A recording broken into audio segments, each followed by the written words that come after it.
you are watching this, you probably consider yourself an intelligent atheist who either is going to college or has graduated from one. You probably desire to know truth and to become an independent thinker, free of religion. More than likely, you study a lot more than the average religious person. And the reason might be, among others, that atheists are just a minority, not well understood in your circle of friends or in your family or anywhere else, or even here on YouTube. However, even as an intelligent person, you must confess that there are problems in the atheistic belief system. Here are 5 questions that you must answer well, and it must make sense in an intuitive way, not colliding with reality as we see it. These are the top 5 reasons why I just could never become an atheist. You say Christians use God to fill in what they don't know. Richard Dawkins coined the phrase God of the gaps as a stopgap for ignorance. But aren't you using chance in the exact same way in which you accuse Christians of using God, hence God of the gaps? Think about this for just a minute. It's not a stupid question. Scientists say, given time and chance, life can always erupt and begin ex nihilo. But chance can play exactly this role also. What I'm saying is, instead of God of the gaps, chance of the gaps. So science has to be able to eliminate chance when probability of events get too small. If not, chance can be invoked to explain anything. So, would you agree that it is illegitimate to take an event, decide for whatever reason that it must be due to chance, and then propose a whole bunch of probabilistic resources because otherwise chance would be implausible? Darwinism makes chance in the form of random variation a creative force in biology. That's just not very intelligent in my opinion. And this leads me to question number 2. Why should there be something instead of nothing? This is the existential side I know every atheist has. You must ask yourself this all the time. But you have to be able to answer me how you, as just a rational animal with no higher purpose in life, is here rather than not. This kind of reminds me of when Descartes went into Starbucks and the guy who was behind the counter asked him, do you want me to leave some room for cream? And he said, I think not. And then he just disappeared. Okay, bad joke. Carl Sagan said, the cosmos is all there is, all there was, and all there ever will be. Atheists say that all this has just existed for no reason. But every intelligent person knows that this world came into existence at some point in time. So follow me for a second. If Edwin Hubble was right, and the universe is indeed expanding, then it follows that it had a beginning. Why should it have?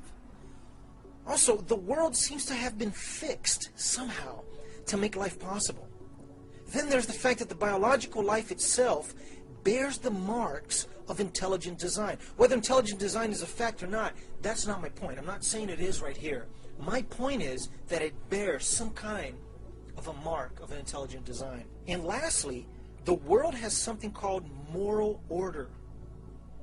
Why should it rather than not? Which leads me to my 3rd question. Where do you get your morals from?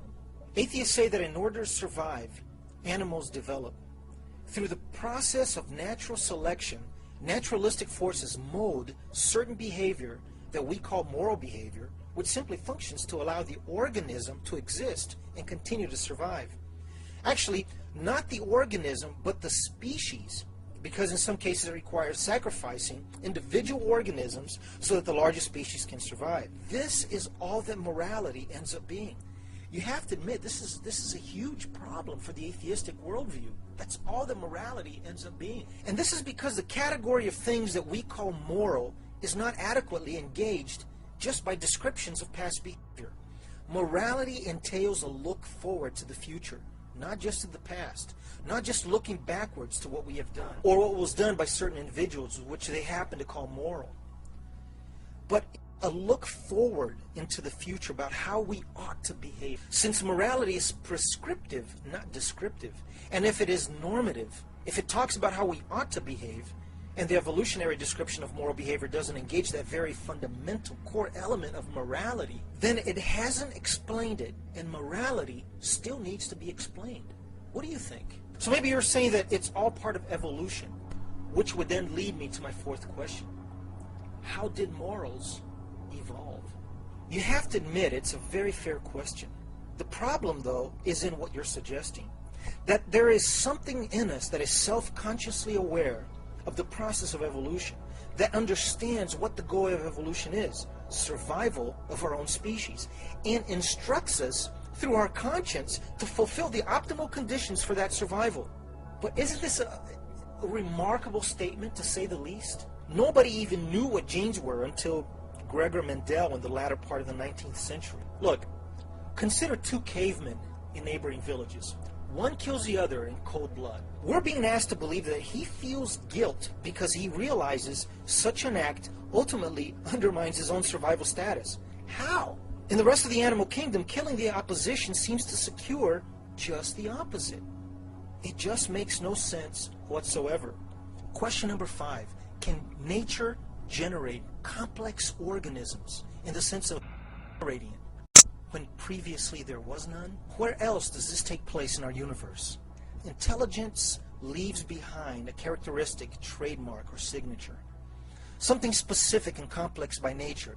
It has to be contingent and not necessary. It has to be complex and not readily repeatable by chance. So what I'm saying is, if I shoot an arrow at a wall and then paint a bullseye around it, I'm imposing a pattern after the fact. On the other hand, if the bullseye is there first, and then I shoot the arrow into it, I know it was by design. Well, look at an Albrecht Dürer woodcut. It came to be by mechanically impressing an inked woodblock on paper. The Dürer woodcut exhibits a specific complexity by nature, but the mechanical application of ink to paper via a woodblock does not account for the woodcut's complexity. It must be referred back to the complexity of the woodblock, which in turn must be referred back to the designing activity of Albrecht Dürer himself. All around us, that makes sense, except for the atheist in nature. Nature is blind, everything else designed intelligently. Why? So what you're saying is time and chance plus something coming out of nothing, morality evolving, and then suddenly we're here, observers, apart from everything else in nature. Is that what you want me to believe?